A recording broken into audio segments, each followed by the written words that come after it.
Hey everyone, how you doing? Scott here from Fighting Zero, fightingzero.com or youtube.com/fightingzero. Welcome to my project studio here in lovely Nashville, Tennessee. Today I am actually going to help walk you through some of the controls and the features of the TC Helicon Correct XT. It's a new pedal that they just came out with. It's excellent, and let's check it out. Here I am with another TC Helicon demo. The pedal that I have here right now is the brand new TC Helicon Correct XT from the voice tone line, and it's a new offering that they have. It's touted as being the sound man in a pedal. And you know what? Honestly, I've gotten to play around with this a little bit now. They sent it to me earlier on. Did an unboxing on it real quick with their other lines of singles pedals that they just came out with. And I got to play around with this pedal, and it's excellent. A lot of options on it. Have no fear. Take it on stage with you. Take it on the road. And it just sounds excellent. Tightens everything up. The microphone I'm using is a Sterling Audio ST51 large diaphragm condenser. It's a modestly priced microphone that you can find pretty much in a lot of project studios now, kind of like mine. And it sounds great. It's not a Neumann U87 or anything like that. But this pedal will demonstrate, and the microphone together will demonstrate the kind of improvements that you could get from modest equipment. And this pedal is really a home run. It's very simplistic, and it's an incredible improvement to your vocal tone right out of the box. So I highly recommend picking one of these up if you're a vocalist and you don't want to screw around with sound guys, not doing what you're asking them to do as far as ringing out monitors for feedback, putting compression on your voice and everything. This does it so easily for you. It's absolutely incredible. So first up, on the back panel, there's microphone input, then there's an instrument in and through, in which you can plug in your guitar, and then the through actually goes out to an amplifier on stage. Then you have an output for the microphone, which goes to your live console or your recording console, whatever.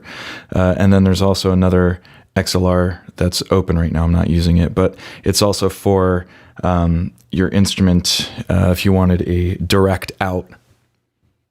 So that's a nice little feature that they included there. You might use that. Maybe an acoustic guitar would go in 1/4 inch into the pedal, and then you take an XLR out to a direct box. First up, here are the knobs. You have an input knob, you have a shape knob, you have a dynamics knob, and a pitch control knob. Here are some of the buttons. You have an auto feedback detection, which is really, really, really good. I'll demo that. You have a gate button, you have a warmth button, you have a manual button, you have an adaptive button for adaptive EQ. You have adaptive de-essing and compression button right there, and you turn on and off your display using this display button for the pitch correction LEDs right there. So when you first plug in your microphone, obviously turn down all of the levels on your PA or your recording console, whatever, and keep on checking your microphone for the input. I already have mine set up. Green means you have signal, amber means you're okay, red means you're clipping and you need to turn it down a little bit, buddy. Feather the input volume knob until it's at a correct spot where you have amber flashing on your LED or green flashing like I have right now, and and you're set. You're good to go. That's all you need. The gate button, when you turn the gate button on, all that does is basically when there's silence, when it detects that there's silence, it lowers the actual pickup from the microphone. So you might be playing with your band, and then when you get done singing during, say, a guitar solo, the microphone volume is actually, it's gated. It's chopped right off so that there's no stage bleed going into the microphone at that point, which is really helpful, and it cleans up the signal. So there's no stage bleed. That's the gate button. You have a warmth button right there, which adds a little bit of bass frequencies, but not mud. That's how it's defined, and it's true. Let's see, you have the anti-feedback button. I'll get to that in a second. The shape control actually is an EQ of sorts for whatever microphone you have going into it. And by using the adaptive button, it will actually work with the lows and highs in a very dynamic way, so that your EQ is constantly balanced depending on the proximity of your mouth and the microphone. So, or I should say your voice and the microphone.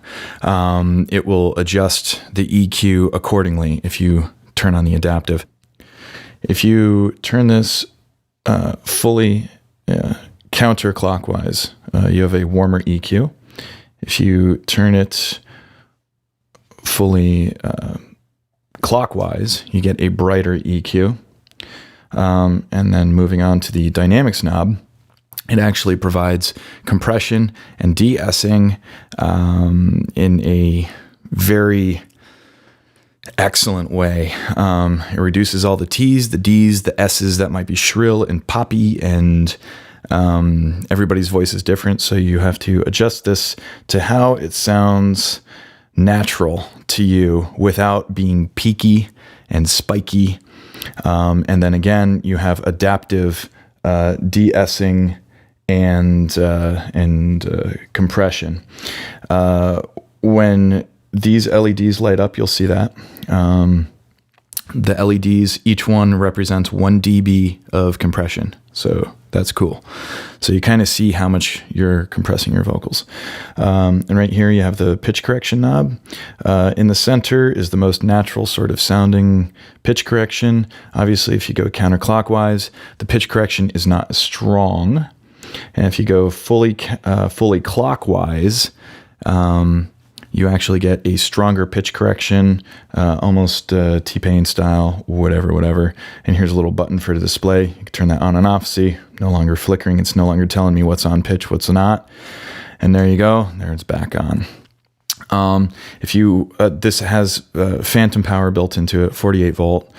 So if you're using a condenser like I am right now, you can see the little LED indicator saying that the phantom power is on right now. Turn that on and off by holding the warmth and the manual button as such.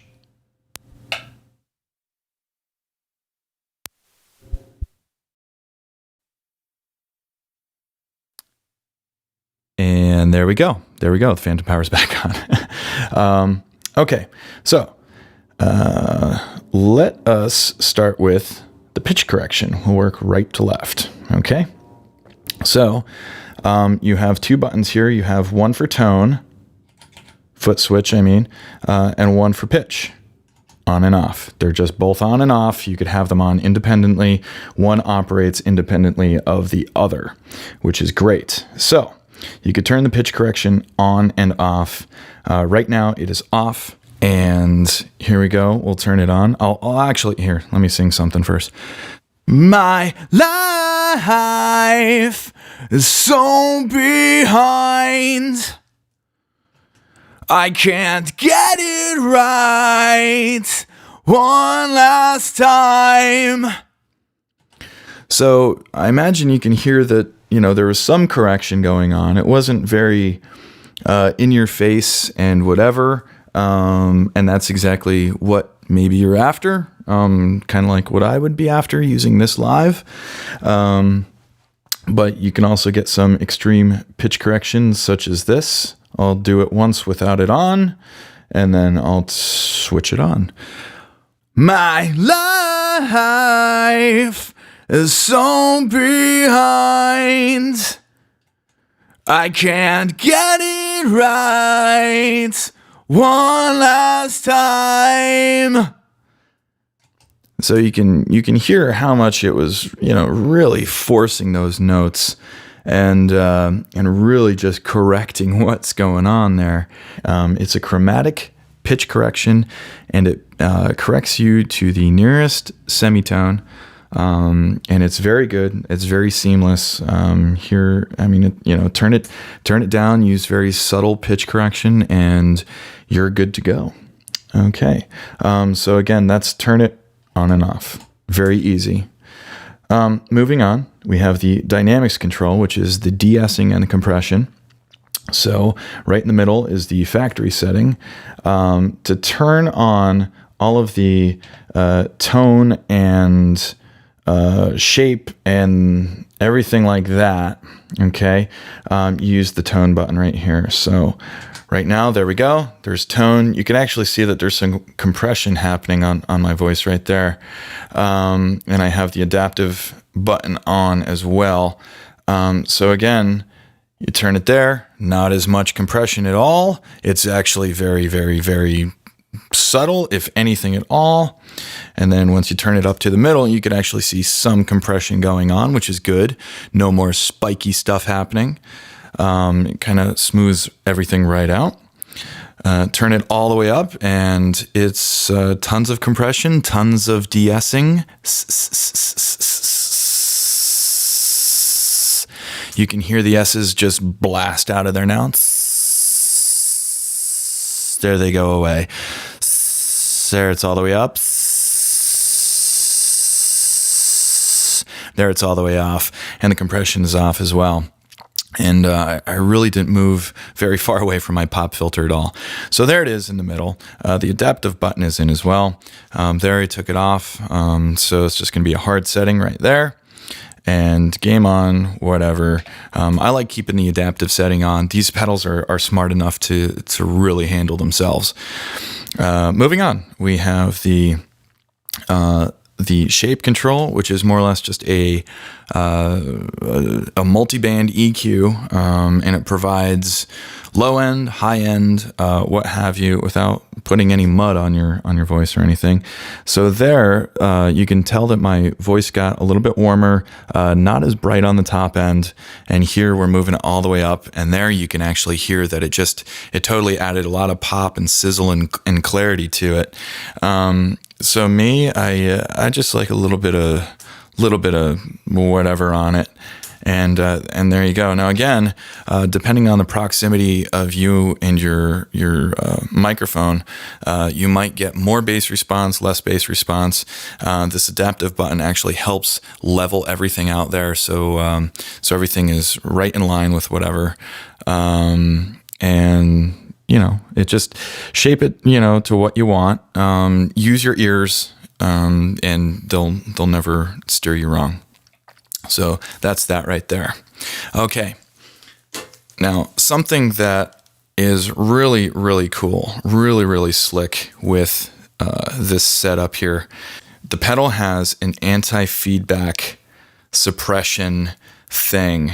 Now, I set up an external microphone here so that you can actually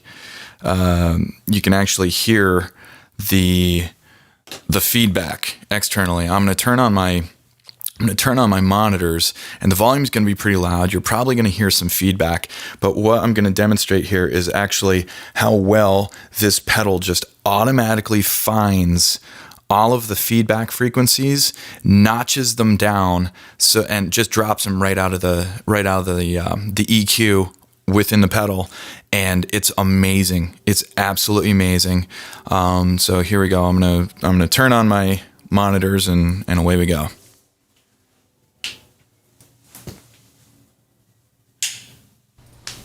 Okay, my monitors are on, and you can hear the feedback. There, I just turned on the anti-feedback. Hello, hello. Yeah. Hey.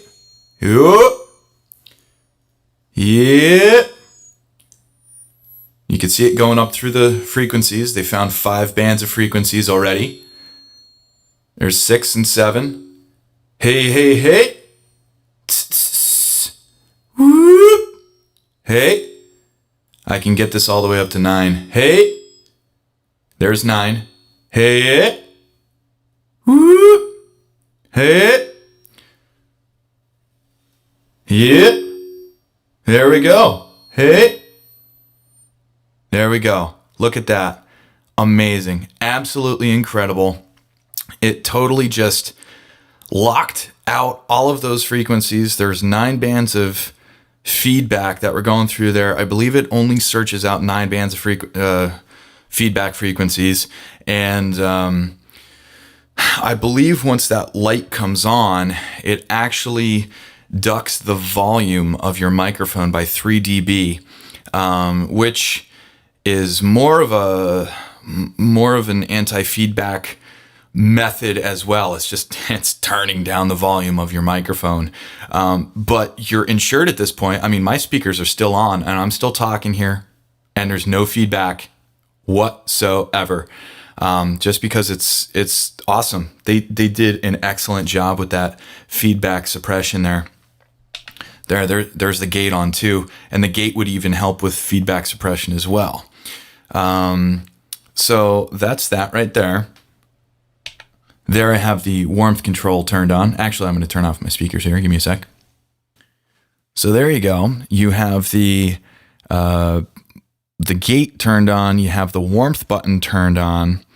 And then again, you could turn on and off all of the shapes, EQ shape, the dynamics and the compression just by using the tone button right there. So there you go. You can hear how warm my voice is with the tone turned off, and here it is back on right there. All of a sudden, it just livens everything up just amazingly. So that pretty much wraps this pedal up.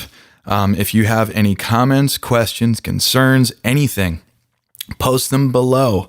I want to hear your feedback. I want to hear any songs that you might have sang using this pedal. I'm going to be actually doing a song with this. I'm actually going to run a guitar through it and then use the direct box out on it and just do a little ditty with that and just kind of provide some more TC Helicon fun. Again, thank you very much for watching. Subscribe to the channel, youtube.com/fighting0. We'll talk to you later. And there you have it. Thank you very, very much for watching. If you have any questions, comments, concerns, again, please feel free to let me know and we can work through it together. I hope that you found this very informative. I hope you gained something from it. I know I did. I learned some more features about this thing myself, and please feel free to reach out. Again, I'm Scott. Thanks for joining me. fighting0.com and youtube.com/fighting0. If you want more information about this pedal and the rest of the TC Helicon line, please visit their website, tc-helicon.com. Thanks very much. We'll talk to you later.